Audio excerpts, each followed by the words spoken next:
Hola, ¿qué tal audiencia? Mi nombre es Artemio Salazar y soy el conductor del tren. Un día más les doy la bienvenida a este su programa, El Maquinista Historias de Terror. Así que prepárense un café, pónganse los audífonos y disfruten este relato.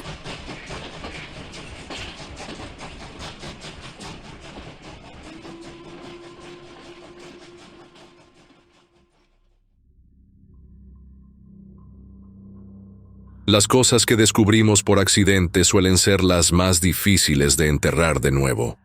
Mi nombre es David Eitan. Soy antropólogo, especializado en culturas del cercano Oriente. Llevo más de 20 años dedicado a excavar y documentar los restos que dejó el paso del tiempo en esta tierra cargada de historia. Pero nunca imaginé que mi hallazgo más extraño no surgiría en medio del desierto, sino justo en el corazón de Jerusalén. Corría el año 1998, cuando recibí una llamada inesperada. Una fundación privada, con intereses en preservar el patrimonio religioso, me ofrecía supervisar unos trabajos de refuerzo estructural en la iglesia del Santo Sepulcro, uno de los lugares más sagrados del cristianismo. Acepté, sin saber que ese encargo sería el principio de algo imposible de borrar de mi memoria. No me entusiasmaban los trabajos vinculados a estructuras sagradas. La arqueología, cuando se mezcla con la fe, suele producir más fricción que descubrimiento. Aún así, acepté el encargo. Me interesaba más el subsuelo de esa iglesia que su capilla superior. No era la primera vez que se realizaban obras de mantenimiento, pero sí la primera desde 1947, en que se proponía intervenir directamente bajo la estructura del edículo. La fundación había conseguido acceso exclusivo para trabajar durante horas restringidas, en estrecha coordinación con las comunidades religiosas que custodian el lugar, greco-ortodoxos, franciscanos y armenios. El ambiente era, ¿cómo decirlo?, contenido, vigilado. Cualquier perforación debía ser documentada por 3 firmas, y nada podía moverse sin la presencia de al menos un representante eclesiástico. La iglesia se asienta en una zona sísmica, y aunque ha resistido incendios, saqueos y reconstrucciones desde hace siglos, el edículo, la pequeña capilla que alberga la supuesta tumba de Jesús, mostraba grietas preocupantes. La prioridad era estabilizar los cimientos sin alterar nada visible, algo que requería herramientas mínimamente invasivas, sensores, cámaras de fibra óptica y microperforaciones. Durante una de esas perforaciones de rutina, el equipo técnico detectó algo extraño, una cavidad donde los planos indicaban terreno sólido. Insertamos una cámara, y la imagen nos dejó perplejos. Había un espacio hueco de apenas 1 metro de altura, con muros toscos de piedra colocados sin patrón claro. En el centro, una losa que parecía fuera de lugar, mal encajada. No había registros de ninguna cámara bajo ese punto. Era imposible. Cualquier excavación, por mínima que fuera, habría sido documentada por las múltiples autoridades religiosas que custodian el sitio. Pero ahí estaba. Solicité permiso para hacer una apertura más amplia. Tuvimos que esperar varios días. Los representantes griegos, armenios y franciscanos discutían entre ellos con cautela. Al final, aceptaron con una condición: si encontrábamos restos humanos, debíamos detenernos de inmediato. Cuando finalmente levantamos parte del pavimento, apareció la losa. Era irregular, como si la hubieran colocado a toda prisa, sin cuidado, y justo sobre ella, tallado en el dintel de piedra que la rodeaba, había un símbolo, una espiral. Me quedé helado. No era un símbolo cristiano. Tampoco era bizantino, ni cruzado, ni otomano. Yo ya lo había visto. 10 años antes, en 1989, trabajé en Çatalhöyük, un antiguo asentamiento en Anatolia. Allí, entre los restos de una vivienda ceremonial, encontramos una pequeña tablilla con ese mismo diseño. Una espiral de 3 vueltas, inacabada, como si hubiese quedado detenida a mitad del trazo. En aquel momento no le dimos mayor importancia. Lo clasificamos como arte ritual sin función conocida, pero ahora, encontrarlo aquí, bajo uno de los lugares más custodiados del mundo, me hizo cuestionarlo todo. Esa noche apenas dormí. Revisé mis notas, comparé las imágenes y confirmé que el símbolo coincidía. La espiral Anatolia no podía estar conectada con Jerusalén. No había registros, ni siquiera hipótesis, que unieran ambos puntos en la historia. Al día siguiente, con el equipo listo y los permisos en mano, levantamos la losa. Lo que había debajo no era una simple oquedad. Se trataba de una entrada, una pendiente suave, hecha con bloques de piedra negra, que descendía hacia una cámara inferior. El aire que brotó desde abajo era seco, cargado con ese olor tan característico de los espacios cerrados durante siglos, como tierra vieja encerrada en un ataúd. Nadie del equipo habló, pero todos lo sentimos. Aquello no estaba destinado a ser descubierto, y, sin embargo, ya habíamos cruzado ese umbral. Yo fui el segundo en bajar. Tomé una linterna, ajusté mi cámara de apuntes al cinturón y descendí con cuidado. Cada paso se sentía como si pisara algo que no debía, como si despertara algo que llevaba siglos dormido. Lo que vi al fondo aún me resulta difícil de describir con precisión. No era una cripta, ni una tumba formal. Era una cámara sencilla, excavada en la piedra y en su centro, algo que cambiaría todo lo que creía saber. Esperábamos polvo. Encontramos un cadáver que no aceptaba su antigüedad. No había cruces, no había frescos, no había símbolos religiosos evidentes, salvo por la espiral en la entrada. Frente a nosotros, una única estructura central dominaba el lugar. No era un sarcófago en el sentido tradicional, sino una losa de piedra rectangular, tallada con precisión sorprendente. No presentaba uniones visibles, como si hubiera sido esculpida de un solo bloque. La superficie superior, sin embargo, mostraba algo que nos detuvo en seco, una inscripción toscamente grabada, como si alguien la hubiese hecho con urgencia o con una herramienta rudimentaria. Bel Arim el primogénito. Nada más.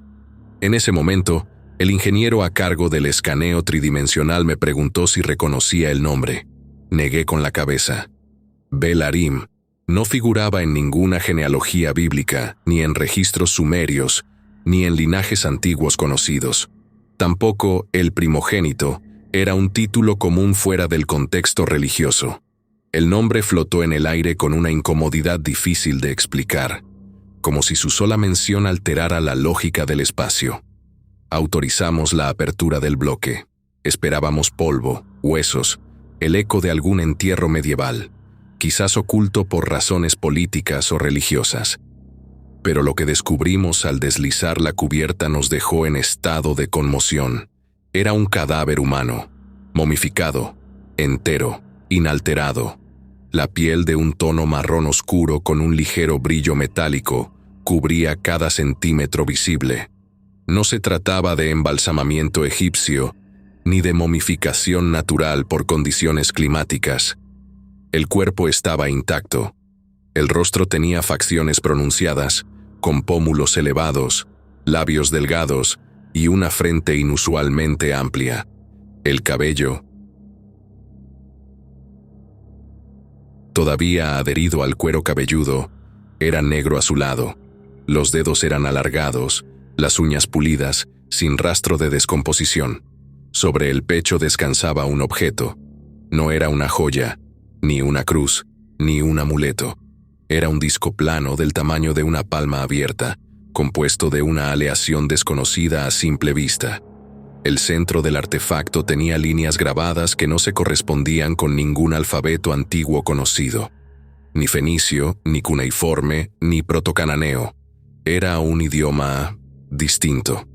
Intentamos tomar muestras del cuerpo, pero algo extraño sucedía con los instrumentos. Las cámaras térmicas no registraban diferencias. El cadáver absorbía la luz de manera inusual. Bajo iluminación directa, la piel parecía oscurecerse, como si bebiera la energía en lugar de reflejarla. Era un fenómeno que nunca había observado en materiales orgánicos. Solicité una extracción controlada. El cuerpo fue trasladado con sumo cuidado a un laboratorio subterráneo que la fundación tenía a unas calles de la Vía Dolorosa, adaptado para investigaciones discretas. El traslado duró menos de 6 horas y durante ese tiempo la tensión en el equipo era evidente. No se trataba de miedo, era algo más profundo, la sensación colectiva de que aquello no encajaba. El análisis inicial fue contradictorio. El tejido de la piel tenía una resistencia inusual al corte. La melanina parecía reorganizarse al microscopio, como si evitara que la luz penetrara. No encontramos órganos internos dañados ni señales de enfermedad, ni siquiera deshidratación en los músculos. Era como si hubiera muerto ayer. Y sin embargo, solicitamos una datación por carbono a partir de una muestra microscópica de tejido del pulgar izquierdo. El procedimiento tardó 3 días, durante los cuales me dediqué a rastrear toda mención de Velarim en textos apócrifos, documentos arqueológicos, inscripciones no clasificadas. Nada. El nombre no existía, o al menos no en registros accesibles. Cuando llegaron los resultados, el laboratorio pidió confirmación con una segunda muestra. El informe decía: la antigüedad estimada del tejido es de al menos 6.000 años, fecha probable de fallecimiento, entre el año 4300 y el año 4100 a.C. Me senté en silencio. No podía procesarlo. Antes de las ciudades, antes de Uruk, antes de cualquier escritura, antes de los primeros sistemas de riego, antes de los sellos cilíndricos, antes de los dioses grabados en piedra.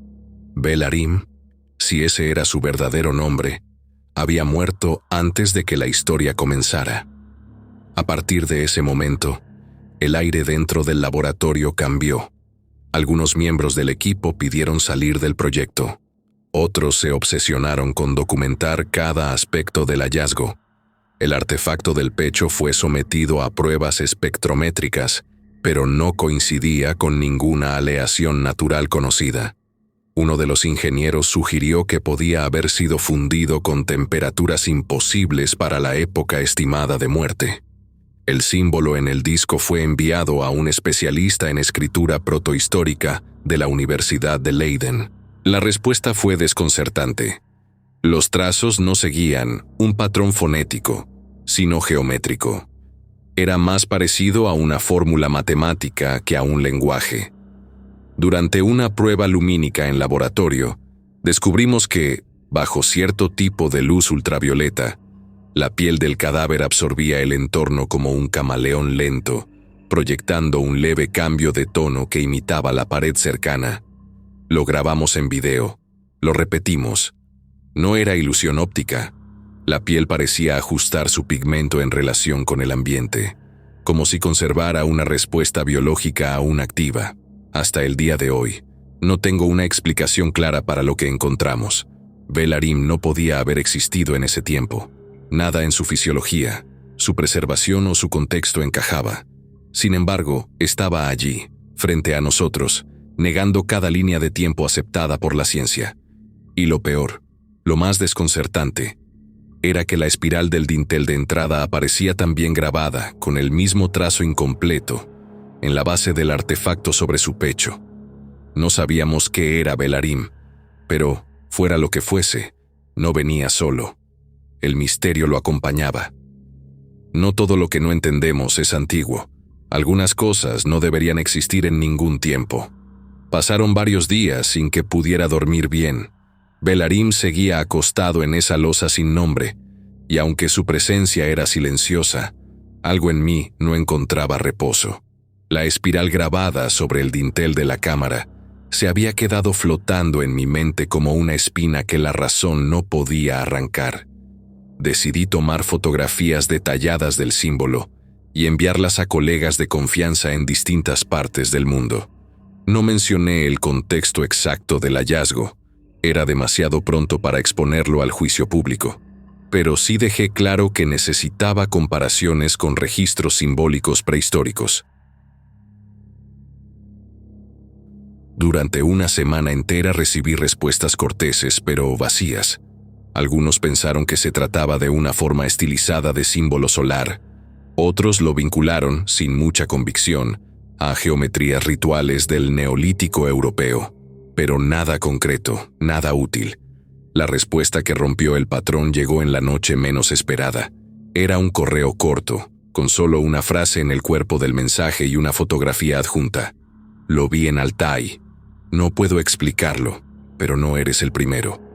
Me quedé helado. El remitente era el doctor Alexei Morozov, un paleoantropólogo ruso, al que había conocido en una conferencia hacía años, experto en migraciones tempranas del Paleolítico Superior. Abrí la fotografía y el impacto fue inmediato. Una piedra caliza, erosionada por los siglos con el mismo espiral, exactamente el mismo. Solo que, esta vez, no estaba en un muro funerario, sino en una roca colocada sobre el pecho de un esqueleto humano. Me comuniqué con Alexei esa misma madrugada.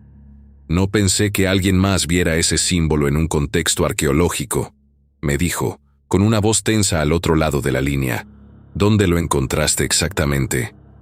Montañas de Altai, en una cueva lacustre cerrada por capas de hielo durante siglos. Lo descubrimos en 1992, pero jamás lo publicamos. ¿Por qué no? Hubo un silencio largo. Porque lo que encontramos allí no tiene sentido. Alexei me relató que, durante una expedición financiada por el Instituto de Ciencias Naturales de Novosibirsk, él y su equipo hallaron una cámara sepulcral a 3.000 metros de altura, cerrada herméticamente por sedimentos glaciares. Lo extraño no era la localización, ni siquiera el esqueleto, sino las condiciones del hallazgo. El cuerpo, dijo, estaba posado en una losa lisa, como en nuestra cámara de Jerusalén. Los huesos eran claramente humanos, pero presentaban una anomalía. La caja torácica tenía una expansión desproporcionada, como si hubiera albergado órganos más grandes o en distinta configuración. Y más inquietante aún, los huesos estaban cubiertos por una fina capa mineral que reflejaba la luz de forma imposible. ¿Lo analizaron?, pregunté. Sí, lo llevamos a Moscú en secreto. La datación... Dudó un segundo. La datación arrojó una antigüedad imposible. Al menos 18.000 años antes de nuestra era, en pleno Paleolítico. No debería haber tumbas estructuradas en ese periodo, mucho menos cuerpos en ese estado. El símbolo espiral estaba allí, grabado sobre la roca que cubría el pecho del esqueleto. El mismo símbolo que nosotros habíamos encontrado a miles de kilómetros, en Jerusalén. ¿Qué pasó con el cuerpo?, pregunté, aunque temía la respuesta. Desapareció, dijo sin rodeos. Una semana después del análisis, agentes del instituto nos dijeron que el material sería transferido a una instalación de resguardo. Nadie volvió a verlo, ni a hablar de él, ni siquiera yo. Hubo otro silencio. Esta vez lo sentí más denso. David, si tú también encontraste ese símbolo, ten cuidado. A nosotros no nos prohibieron hablar, pero nos hicieron desear no hacerlo. Terminamos la llamada sin más palabras. Pasé la noche entera revisando mis notas, comparando las formas, los contextos, las fechas. No había manera de reconciliar los datos. El cuerpo bajo el edículo, Belarim, como rezaba la inscripción, tenía características incompatibles con cualquier cronología humana conocida. Y ahora, un segundo hallazgo en una cueva congelada de Siberia presentaba las mismas incongruencias. Una tumba estructurada, un cuerpo con rasgos anómalos y el espiral. Las coincidencias eran imposibles. O, mejor dicho, eran advertencias. Esa noche escribí en mi libreta de campo una sola frase, sin saber si era una deducción o un presentimiento. No hay dos tumbas con el símbolo, solo hay una que aparece en lugares distintos. No entendía lo que eso significaba, pero ya no estaba solo en esta incertidumbre.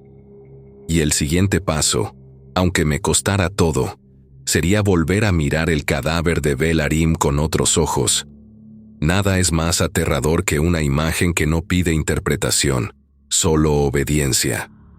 No podía irme así nada más, sin ninguna teoría concluyente, así que pedí permiso para analizar una vez más la bóveda donde encontramos la tumba de Velarim. Las condiciones eran simples. Una jornada más en la cámara, acceso restringido al equipo mínimo, y toda documentación fotográfica debía pasar por revisión de la fundación antes de ser publicada o compartida. Acepté. Para ese momento, mis prioridades ya no estaban en obtener reconocimiento, sino en comprender con qué estábamos tratando. Esa mañana regresé con Eres, mi asistente de mayor confianza, y una lámpara de espectro infrarrojo. Me obsesionaba la idea de que la cámara aún tuviera cosas que no habíamos visto. Las paredes, al menos en apariencia, seguían igual, ásperas, irregulares, sin inscripciones claras. Pero al encender la lámpara, lo invisible empezó a emerger como tinta activada por fuego. Primero fueron líneas, luego formas y, finalmente, texto. En el muro norte apareció lo que parecía ser una escritura lineal, alargada y quebrada, que serpenteaba por la piedra como una cicatriz. No recordaba ningún sistema de escritura exactamente igual, aunque tenía ciertas reminiscencias a caracteres protocuneiformes, pero más antiguos, más primitivos y a la vez más complejos. Algunos signos se repetían, pero no logramos identificar una sintaxis clara. Lo que más me perturbó fue lo que hallamos en la cara este. Bajo esa misma luz, como revelado por un lenguaje secreto entre piedra y tiempo, apareció una secuencia de imágenes grabadas con rudeza, pero sorprendente detalle. Pictogramas. Una narrativa en piedra. La primera imagen mostraba a un hombre, o algo con forma humana, de pie frente a una losa vertical, un monolito negro sin marcas. A su alrededor, otras figuras se inclinaban con gesto de sumisión o temor. El rostro del personaje central era una oquedad vacía, no un rostro tallado, sino un hueco. En la escena siguiente, la figura tocaba el suelo con ambas manos, y del punto de contacto emergían criaturas imposibles, cuerpos segmentados, con extremidades múltiples y cabezas que parecían cubiertas por máscaras cónicas. Un tercer panel mostraba a estas criaturas rodeando ciudades rudimentarias, cuyos habitantes alzaban las manos, no en oración, sino en desesperación. La escena final fue la más perturbadora. El hombre, tendido en una tumba idéntica a la que albergaba el cuerpo de Velarim. Sobre su pecho, el mismo artefacto. Pero lo que más llamó mi atención fue que, alrededor de él, no había dolientes, ni sacerdotes, ni constructores. Había 8 figuras de gran tamaño, sin rostro, aparentemente cerrando la cámara con las propias piedras, sellándolo. Y justo al margen, tallado en menor escala, un mapa rudimentario. De nuevo el mar muerto, aunque más extenso, más violento en sus contornos. Tomamos fotografías con filtros, escaneamos cada rincón y anotamos cada trazo. Al regresar al laboratorio, envié copias del texto a 3 colegas expertos en lenguas antiguas. Uno de ellos, Youssef al-Hatib, filólogo en Damasco, fue el primero en responder. Su correo era escueto. No corresponde a ninguna familia semítica. La morfología no es humana. No intenten leerlo como lenguaje. Puede que no sea para nosotros. Las imágenes de los grabados fueron mucho más reveladoras. Pasé 2 noches estudiándolas, proyectándolas ampliadas sobre la pared de mi despacho. Fue ahí donde tomé conciencia de algo que se me había escapado. Cada escena estaba tallada sobre una base diferente. No era una secuencia como una narrativa histórica. Era una repetición. La misma figura, en diferentes tiempos, diferentes ciudades. Uno de mis alumnos sugirió un patrón cíclico. ¿Y si no es una historia, sino una advertencia?, dijo. Me quedé en silencio. Volví a revisar las fechas. La tumba de Vel-Arim estaba datada en más de 4000 años antes de Cristo. Pero la arquitectura de las ciudades talladas correspondía a culturas mucho más tardías. La figura central se repetía a través del tiempo, siempre igual. No envejecía, no cambiaba. Solo aparecía, actuaba y era sellado de nuevo. Esa posibilidad me heló la sangre. Decidí buscar otras versiones de este símbolo espiral que marcaba la tumba y aparecía también tallado en una esquina de cada mural. Encontré referencias marginales en petroglifos de la cuenca del Tigris y en un caso olvidado de grabados prehistóricos en el valle del Éufrates que se descartaron por incongruencia cultural. En todos ellos, el espiral estaba vinculado a fenómenos de ruptura, catástrofes naturales, desapariciones de asentamientos completos y, en un caso, la desaparición de todos los habitantes de un oasis sin rastro de violencia. Vel-Arim no era un muerto más, era un nombre que persistía en los márgenes, no como un personaje de historia, sino como un punto de reinicio, como una condición. El grabado en la tumba parecía más una trampa que un homenaje, y ese artefacto sobre su pecho, lejos de ser decorativo, podría ser un sello, un control, una contención. Por primera vez en años, sentí miedo, no como científico, sino como hombre, porque comprendí que lo que habíamos abierto no debía ser abierto, y que no teníamos forma de saber si aún estaba cerrado. Algunas cosas no se entierran, se contienen, y solo despiertan cuando el mundo recuerda cómo olvidarlas. Los días que siguieron al descubrimiento en la cámara oculta me sumieron en un estado de desconcierto e impotencia. Lo que había comenzado como una simple excavación para restaurar la estructura del edículo se había convertido en una pesadilla arqueológica. No era solo el hallazgo de un cadáver de más de 4000 años lo que me inquietaba, sino el descubrimiento de algo mucho más profundo, la presencia de Vel-Arim, un ser cuya existencia parecía estar completamente fuera del alcance de la historia conocida. Al principio, me aferré a la idea de que todo lo que estábamos encontrando podría ser explicado dentro de los márgenes de la arqueología tradicional. Sin embargo, con el paso de las semanas, el hecho de que nada encajara me obligó a reconsiderar mis suposiciones. Había algo innegablemente extraño, algo que no podía ser clasificado como simplemente un vestigio de una civilización desconocida. Los textos en la cámara, aunque ininteligibles en su mayoría, sugerían una conexión con algo aún más antiguo y profundo. Sabía que lo que tenía en las manos no era una simple anomalía. Esto era mucho más que una pieza aislada en la vasta historia humana. Lo que habíamos descubierto tocaba los cimientos mismos de lo que creíamos conocer sobre las civilizaciones antiguas. Escribí un informe completo, documentando todo lo que había encontrado. El cadáver perfectamente conservado, las inscripciones incompletas, los símbolos en espiral, la sensación de que estábamos mirando algo que pertenecía a un tiempo que nunca habíamos registrado. A pesar de mi agotamiento, decidí redactar una explicación completa de lo sucedido. Pensaba que mis colegas, mis estudiantes, y tal vez incluso el mundo entero, debían saberlo. El conocimiento de Vel-Arim era demasiado importante como para quedar en el olvido.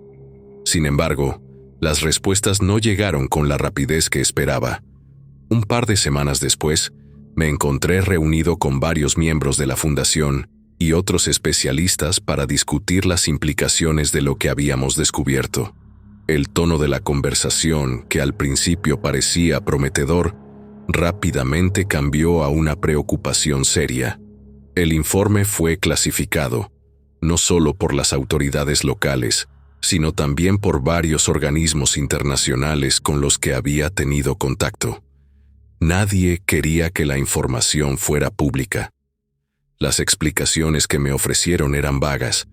Se citó la sensibilidad del hallazgo, la posibilidad de generar pánico, o incluso la necesidad de revisar toda la evidencia antes de permitir que el público tuviera acceso. Pero todos sabían que había algo más profundo en juego. Lo que había encontrado no era simplemente una tumba o una reliquia de una civilización perdida.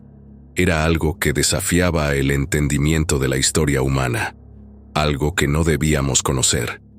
Por supuesto, no acepté ese silencio como una respuesta definitiva. Tenía que saber más. Estaba convencido de que lo que había descubierto no podía quedar enterrado en los archivos de un laboratorio. Empecé a realizar más investigaciones. En secreto, mandé copias de mi informe a un círculo selecto de colegas, personas que sabía que serían capaces de entender lo que estábamos viendo, sin prejuicios ni temores infundados. Fue entonces cuando recibí una carta que llegaba de una universidad en una región remota, desconocida incluso para los arqueólogos más experimentados. La carta contenía una invitación para reunirme con un grupo de expertos en el campo de lo oculto, hombres y mujeres que, como yo, no se conformaban con las respuestas oficiales. Necesitaban hablar conmigo. Acepté la invitación, aunque sabía que lo que me esperaba allí no sería fácil de procesar. Los archivos que me mostrarían seguramente me desbordarían, pero había algo en la urgencia de la carta que me decía que debía ir. No me equivoqué. Al llegar a la universidad, fui recibido por una pequeña élite de académicos, algunos con un conocimiento sobre la historia de las religiones y otros especializados en textos antiguos. Todos ellos parecían tener una obsesión común: Velarim. No me sorprendió que en todo este tiempo, otros también hubieran comenzado a buscar lo mismo que yo. Pero lo que me dejó helado fue la revelación de que, de alguna forma, ellos también habían estado investigando una presencia desconocida, algo más allá de cualquier civilización conocida. El descubrimiento que me mostraron no tenía precedentes. En un remoto monasterio de los Andes, había sido encontrado un conjunto de manuscritos que hacían referencia a un ser que se llamaba Velarim, pero no solo como un nombre. El manuscrito hablaba de un ciclo de destrucción y resurrección, de un Dios olvidado que regresaría cuando el tiempo fuera el adecuado. Lo inquietante no era solo la aparición del nombre, sino las circunstancias en las que este ser debía ser despertado. Según el manuscrito, el ser que dormía en el centro de la Tierra regresaría cuando las estrellas se alinearan de nuevo. Y en ese momento, el ciclo de la humanidad sería completado. Un ciclo que ya había ocurrido antes y que se repetiría cuando las condiciones fueran correctas. Fue en ese momento cuando comprendí que mi descubrimiento no solo era importante para la arqueología, sino para algo mucho mayor. Algo que, tal vez, no debía ser comprendido, no debía ser traído a la luz. Y, sin embargo, había algo innegable en todo esto. Velarim no era un mito, no era solo una pieza en un rompecabezas que se había perdido en el tiempo. Era una presencia, una idea, un poder que no podía ser ignorado. La historia que había estado esperando ser contada se alzaba por fin ante mí. El informe que había escrito, aunque clasificado, seguía siendo un testimonio de que la verdad siempre encuentra su camino. Tal vez algún día alguien más lo descubra. Tal vez ese alguien sea yo mismo, en algún momento, cuando el tiempo permita que las respuestas finalmente sean reveladas. Pero hasta entonces, seguiré buscando. Aunque al final, lo único que encontrará, como yo, será un eco de un conocimiento perdido en las sombras del olvido.